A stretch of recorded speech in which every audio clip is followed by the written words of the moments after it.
이 시간 하나님 말씀 보겠습니다. 오늘 하나님의 말씀은 잠언 24장 11절로 12절 말씀입니다. 잠언 24장 11절로 12절 말씀.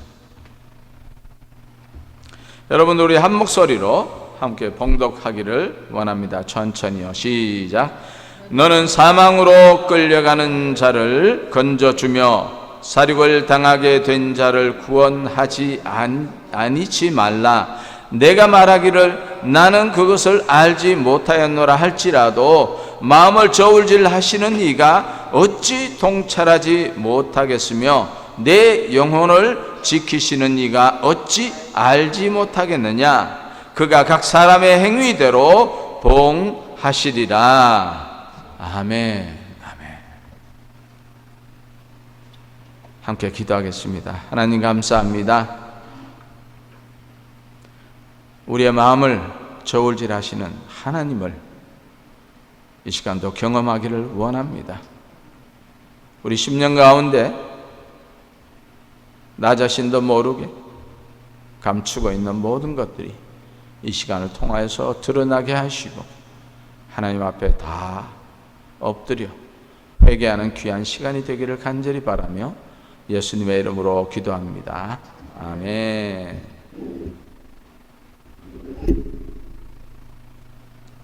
여러분, 오늘 날씨가 좀 덥죠? 예. 또 성령께서 역사하시니까 더 덥습니다.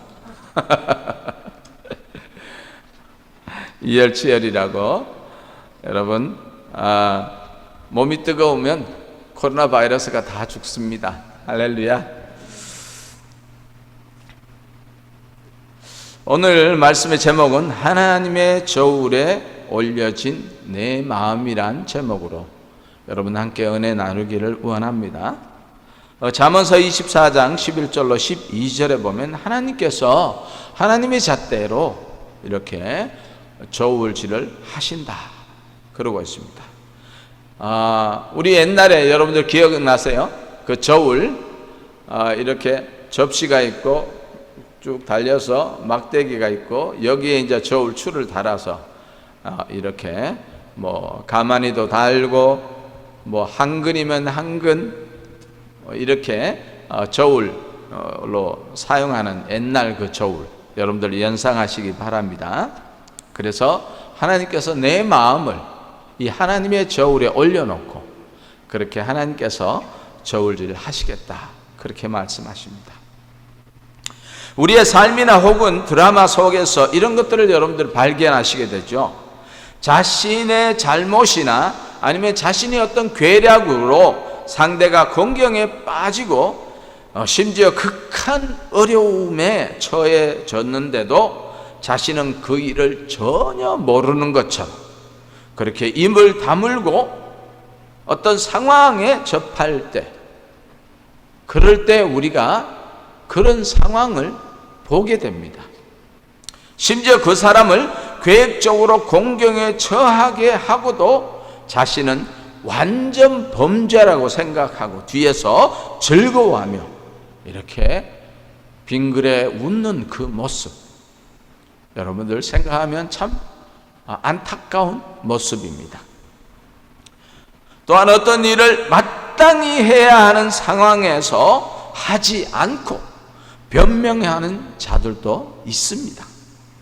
심지어 하나님을 믿는다는 성도들도 이런 일을 하는 모습을 참으로 안타깝게 생각합니다.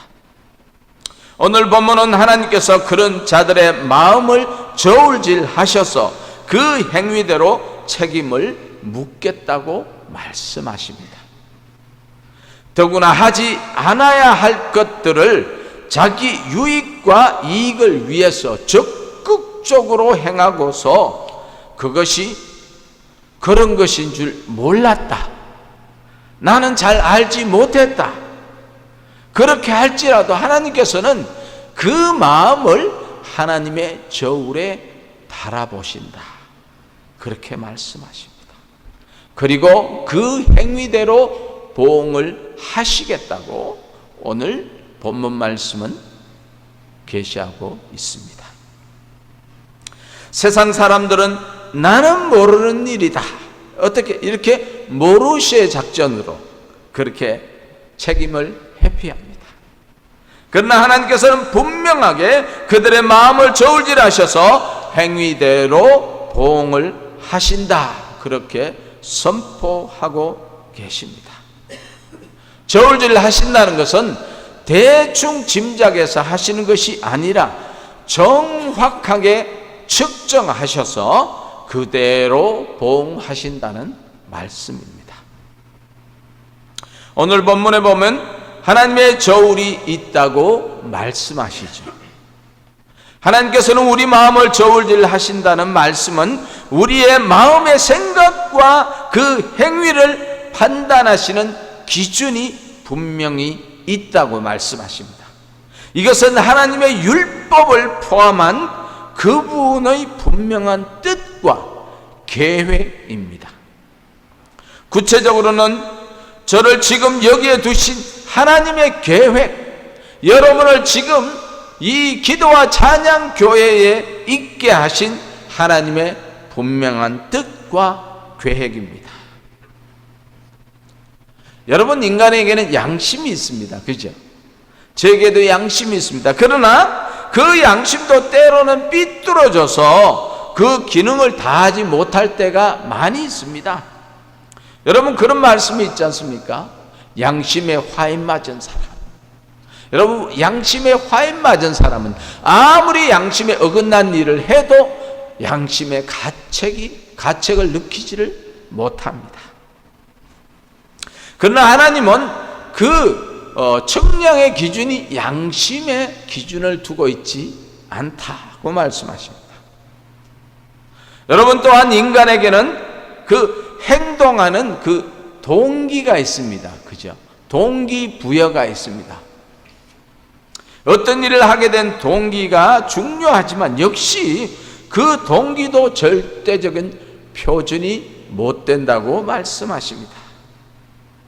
모든 것은 하나님의 뜻에 근거를 두어야 합니다. 우리는 우리 마음에 있는 견고한 진을 다 부수고 내 생각을 다 내려놓고 모든 중심을 주께 집중해야 합니다. 여러분, 하나님의 뜻이 표준입니다. 하나님의 말씀이 표준입니다. 우리는 하나님의 뜻을 알고 그 뜻을 준행해야 합니다. 하나님이 우리에게 물으시죠. 네가 나의 뜻을 위해 여기에 있느냐? 네가 나의 뜻을 위해 지금 선교지에 있느냐? 하고 선교사님들에게도 물을 것입니다. 특별히 교회를 섬기는 사역자들 그리고 중직자들에게 더 무겁게 하나님께서는 물으실 것입니다. 너희는 진정 내 마음을 알아 너희에게 맡긴 것을 잘 감당하고 있느냐고 하나님께서는 물으실 것입니다. 그리고 우리의 마음을 저울질 하십니다. 하나님께서는 저를 기도와 찬양 교회에 이렇게 박아두셨습니다. 하나님의 뜻과 계획을 이루시려고 뿐만 아니라 여러분 역시 하나님께서 이 교회에 있게 하셨습니다. 하나님의 분명한 뜻과 계획이 있다고 하나님은 말씀하십니다. 나를 통하여서 여러분을 통하여서 이 교회에 이루고자 하시는 하나님의 거룩하신 뜻과 계획이 있음을 알고 그 뜻과 역할이 무엇인지 감당할 수 있도록 여러분 기도하시기 바랍니다. 여러분, 하나님은 다윗의 마음을 저울질 하셨습니다. 여러분, 다윗이라면 유명한 말씀이 있지 않습니까? 다윗은 내 마음에 합한 자다. 지금도 이스라엘에 가면요, 킹 데이빗이라고 하면 모든 유대인들이 그를 존경하고 왕 중에 왕이라고 모든 사람이 인정을 합니다. 그렇게 고백합니다. 길거리에 가면은 킹 데이비드라고 이렇게 플랜카드도 많이 붙여놨습니다. 그런 그가 하나님을 기쁘시게 하는 사람이었습니다. 그렇지만 그의 일생에서 하나님을 서운하게 한 두 가지의 중요한 사건이 있었습니다. 여러분께서 짐작하시듯이 첫 번째는 인구조사입니다. 저도 처음에는 사무엘하 24장에 나오는 그 인구조사에 대해서 사실 잘 이해하지 못했습니다. 왕이라면은, 일국의 나라의 대표라면은 우리의 군사력이 얼마나 많은지, 얼마나 강한지를 알기를 원하는 것이 당연하고, 그렇게 파악하는 것이 당연합니다. 그렇지만 하나님의 뜻은 다릅니다. 하나님께서는 이때까지 다윗이 하나님 앞에 나왔을 때, 무슨 일을 할 때 항상 하나님 앞에 나와서 하나님, 이것을 하면 되겠습니까? 내가 저 나라를 치면 하나님께서 함께 하시겠습니까? 언제나 하나님의 은혜를 입은 다윗이었습니다. 하나님 앞에 묻고 하나님께 응답을 얻고 그렇게 행하는 다윗이었습니다. 그러나 오늘 이 인구조사는 다윗의 마음이 하나님에게서 자기가 의지하고 싶은 군사력에 기울어졌다는 것입니다. 예를 들자면은 49%는 하나님께 의지를 하고 51%는 군사력에 의지하고 싶은 마음이 이미 그렇게 다윗의 마음에 들어버린 것입니다. 여러분, 요압이 이 인구조사하는 것을 반대했습니다. 내 아버지여, 하나님께 주신 것이 모든 것이 당신의 것인데 왜 구태여 인구조사를 하려 합니까? 그렇게 반대를 했습니다. 그렇지만 다윗은 이미 그 마음에 자기가 가진 군사력을 과시하고 싶은 마음이 있어버린 것입니다. 하나님께서 그 마음을 저울에 올려놓으셨습니다. 그래서 다윗이 의지하는 그 백성을 단 3일 만에 7만 명을 연병으로 쳐서 죽여버렸습니다. 이 사실이 사무엘하 24장에 그대로 담겨져 있습니다. 그 다음에 다른 한 사건은요, 밧세바의 사건입니다. 다윗은 한적한 저녁 시간에 모든 사람이 전쟁터에 나가 있는 그때에 느지막이 일어나서 옥상을 거닐 때에 그의 앞에 보이는 한 여인의 목욕하는 장면을 보게 되었습니다. 너무나 아름답게 보였고 그는 자신의 왕권을 동원해서 그 여인을 자신에게 데려올 것을 명령했고 그 여인은 그날 다윗과 함께 그렇게 밤을 새게 되었습니다. 그냥 지나갔으면 얼마나 좋겠습니까? 그러나 이 밧세바가 임신을 하게 되고 이 임신한 것을 그 남편에게 숨기기 위해서 남편을, 전쟁터에 있는 남편을 불러들였습니다. 그리고는 네가 오늘 밤 너와 너 처가 함께 편안한 잠을 자라, 그렇게 배려를 했습니다. 그러나 이 우리아는 충실한 사람이어서 내가 모든 사람이 저 전쟁터에서 쭈그리고 긴장한 가운데 있는데 내가 어찌 편히 내 집에서 발을 뻗고 잠을 잘 수 있겠느냐, 그러면서 그 다른 군사들과 함께 그냥 쭈그리고 잠을 잤습니다. 다윗은 도저히 안 될 것 같으니까 이제 편지를 씁니다. 전쟁터에 편지를 씁니다.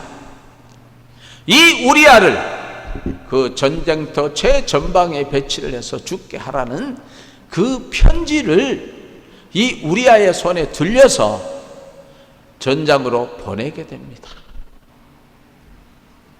다윗은 모든 것이 완전 범죄로 될 것으로 믿었습니다. 왜요? 자신이 왕이니까. 하나님께서는 나단 선지자를 보내서 다윗의 죄를 지적을 합니다. 그때 다윗은 깜짝 놀라서 하나님 앞에 납작 엎드려서 통에 자복하면서 회개를 했습니다. 시편 51편 9절에서 13절에 보면은 주의 얼굴을 내 죄에서 돌이키시고 내 모든 죄악을 지워 주소서. 하나님이여 내 속에 정한 마음을 창조하시고 내 안에 정직한 영을 새롭게 하옵소서. 나를 주 앞에서 쫓아내지 마시며 주의 성령을 내게서 거두지 마옵소서. 주의 구원의 즐거움을 내게 회복시켜 주시고 자원하는 심령을 주사 나를 붙드소서. 그리하면 내가 범죄자에게 주의 도를 가르치리니 죄인들이 주께 돌아오리라 하고 회개하였습니다. 그는 하나님과 마주쳤을 때에 그의 마음과 영을 살폈습니다. 자신의 죄로 말미암아 깨끗한 마음이 사라졌음을 발견하게 되었을 때 그로 인하여서 자신이 정한 마음을 찾게 되기를 간절히 간구했습니다. 그의 영이 정직을 잃어버렸음을 알고 정직한 영을 새롭게 회복해 해달라고 하나님 앞에 간절히 간구했습니다. 여러분, 우리의 몸으로 지은 죄를 회개할 때 하나님께서는 그 몸보다 더 깊은 마음과 영을 다루십니다. 단순히 죄에 대한 행위로 끝나는 것이 아니고요, 그 행위를 유발하게 된 마음과 영의 문제를 바르고 깨끗하고 정직하게 해 주소서라고 기도하는 그 다윗의 기도를 하나님께서는 듣고 계셨습니다. 여러분, 다윗의 정직하지 못한 것이 무엇이었습니까? 다윗은 자기의 영이 정직하지 못하여 죄를 지었다고 고백합니다. 그는 하나님의 백성의 왕으로서 왕권을 행사하며 하나님 앞에서 정직하지 못하였습니다. 그는 당시 세상의 다른 왕들과 달리 그에게 왕권을 주신 분이 바로 하나님이라는 것을 알고 있었습니다. 여러분, 우리에게 직분을 주시고 목사로서, 장로로서, 전도사로서, 집사로서의 직분을 주신 분이 바로 하나님이라는 것을 우리가 인식하고 있어야 합니다. 하나님께서 주신 그 왕권을 정직하게 사용하지 못했기 때문에 하나님으로부터 보응을 받게 된 것입니다. 그 마음, 그 영을 깨달은 다윗은 하나님 앞에 회개하게 되었습니다. 하나님은 다윗의 회개로 다윗을 용서하셨습니다. 마음을 저울질하시는 하나님의 저울에 정직하지 못함, 바르지 못함이 드러난 것입니다. 그 결과 다윗이 어떤 열매를 거둔 것을 우리가 잘 알고 있습니다. 하나님께서 나단 선지자를 통하여서 죄를 지적하실 때에 다윗이 하나님 앞에 납작 엎드려서 회개를 했습니다. 그러나 다윗이 그 회개로 인하여서 사망의 권세는 피하게 됐습니다. 여러분, 죄의 삭은 사망입니다. 그 불에 들어가는 그 사망은 피했습니다. 하나님께서 용서해 주셔서. 그렇지만 이 일로 말미암아 여호와의 원수가 크게 비방할 거리를 얻게 하였다고, 당신이 낳은 아이가 반드시 죽으리라고 그렇게 나단 선지자가 선포합니다. 다윗이 시험에 빠져 범죄하고 영혼이 메말라 있을 때에 하나님께서 나단 선지자를 통하여서 하나님의 계신 것을 또 자신의 죄를 꾸짖었습니다. 여러분, 혹시 하나님께서 여러분들의 죄를 드러내십니까? 혹시 다른 사람을 통하여서 드러내십니까? 자존심이 상하죠. 그럼에도 불구하고 우리는 하나님 앞에 엎드려야 합니다. 다윗처럼 엎드려야 합니다. 그러나 하나님께서는 그렇게 말씀하십니다. 너의 죄는 용서하지만 그 죄의 열매는 네가 거두어야 할 것이다. 오늘 본문 잠언 24장 12절에 마음을 저울질하시는 이가 각 사람의 행위대로 보응하시리라. 하나님께서 우리 마음을 저울질하시고 그 결과에 따라 그 행위대로 기필코 보응하신다는 것입니다. 참으로 두려우신 하나님이십니다.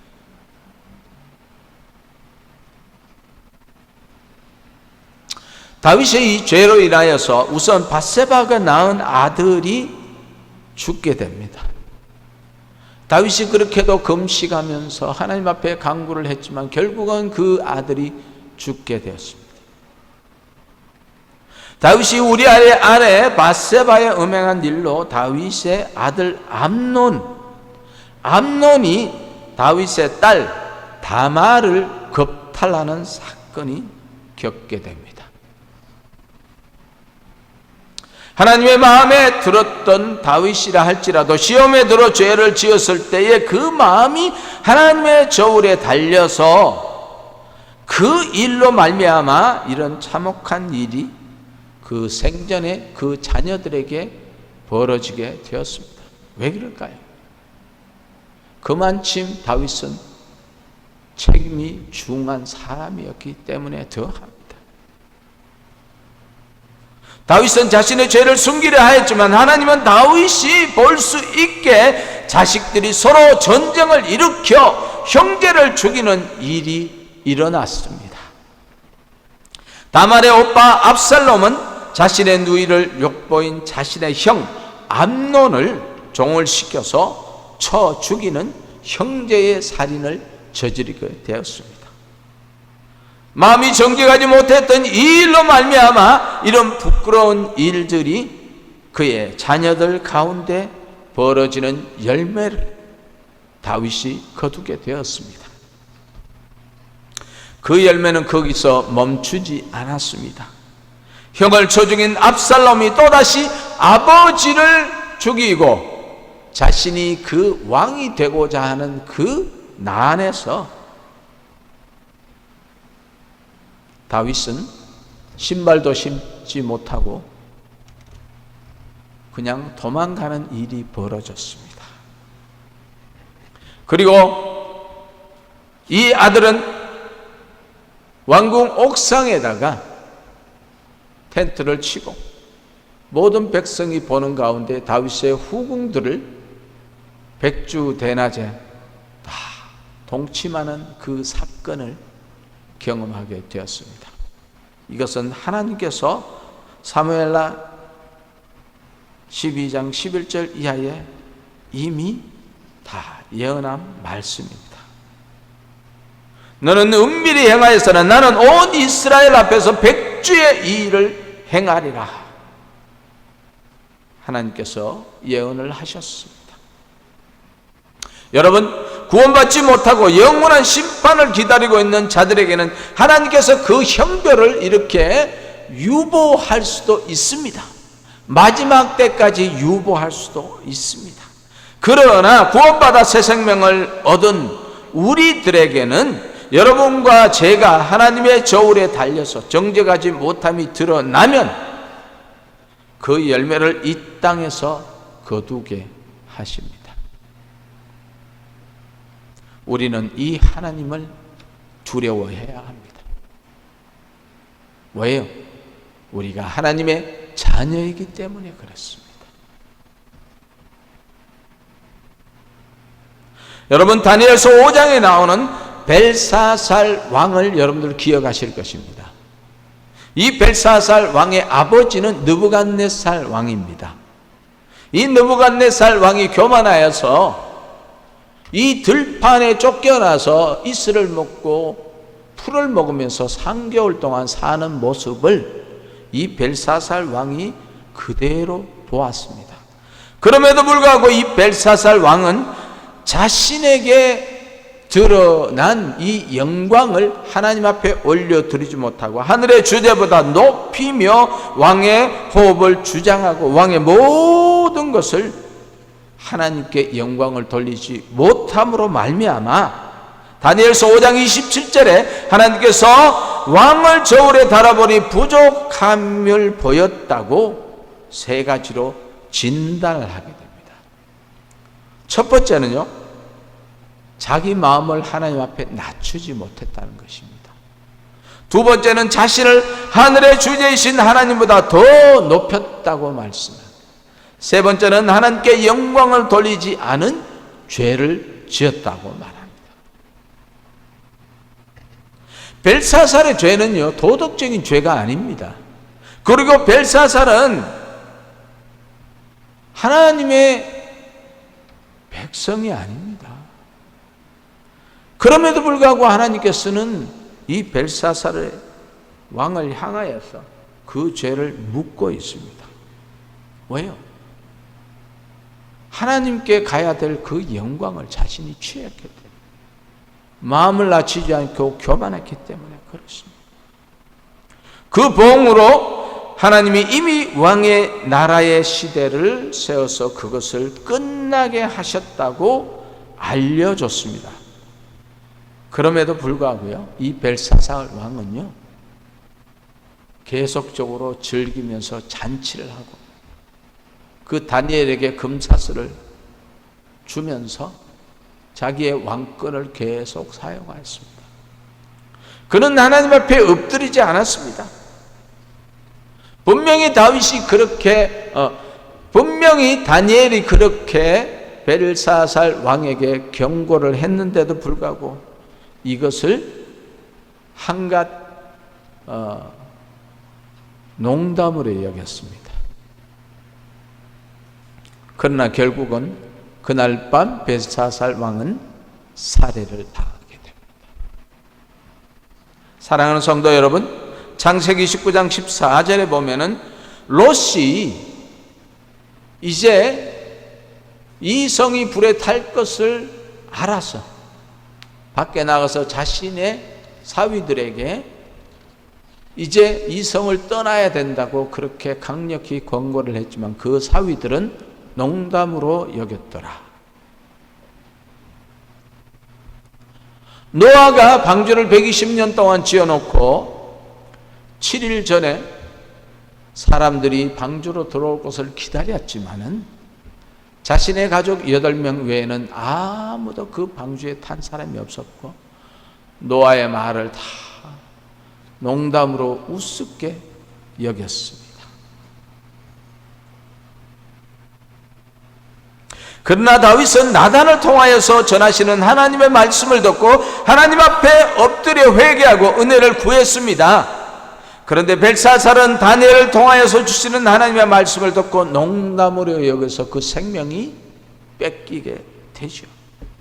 우리는 하나님께서 저울질하시는 이 말씀을 가슴 깊이 새겨야 합니다. 우리의 생각과 마음을 하나님께서 우리와 자녀들을 저울질하시는 그것을 가슴 깊이 새겨야 합니다. 하나님은 분명히 우리를 저울에 달아보십니다. 부족함이 보였는데도 회개하지 않으면은 그에 합당한 보응을 반드시 받게 됩니다. 저 자신이 그렇고 여러분들이 그렇습니다. 그것을 알지 못하였던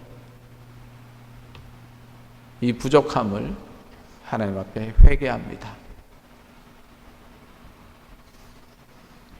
여러분, 하나님은 여러분의 마음을 저울에 달아보신다는 것을 기억하십시오.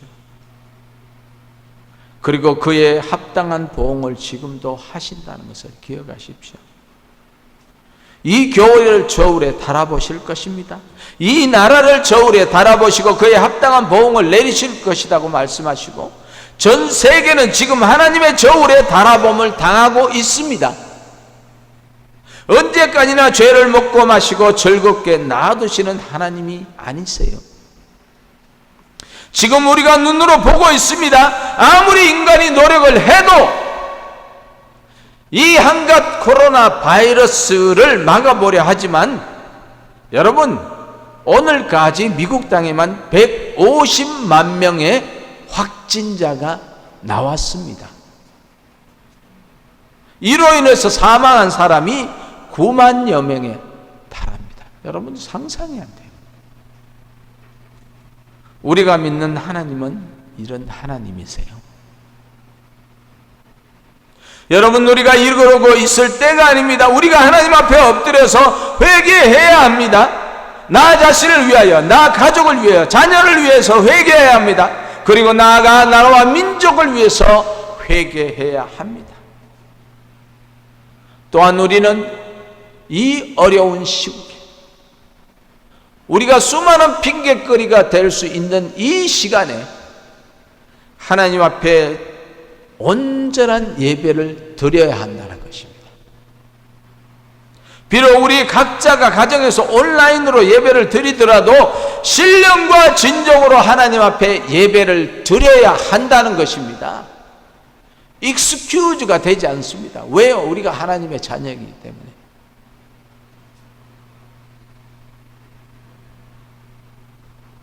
하나님의 보응이 시작되기 전에 정한 마음을 주시라고, 진정한 영을 새롭게 해 주시라고, 우리 마음을 저울질하시는 하나님께 인정받는 예배가 되게 해달라고 우리 마음과 뜻을 모아서 하나님 앞에 예배 드리기를 간절히 소망합니다.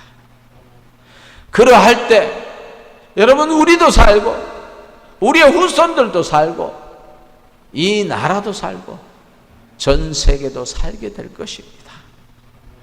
방법은 우리에게 있는 것이 아니라 하나님께 달려 있습니다.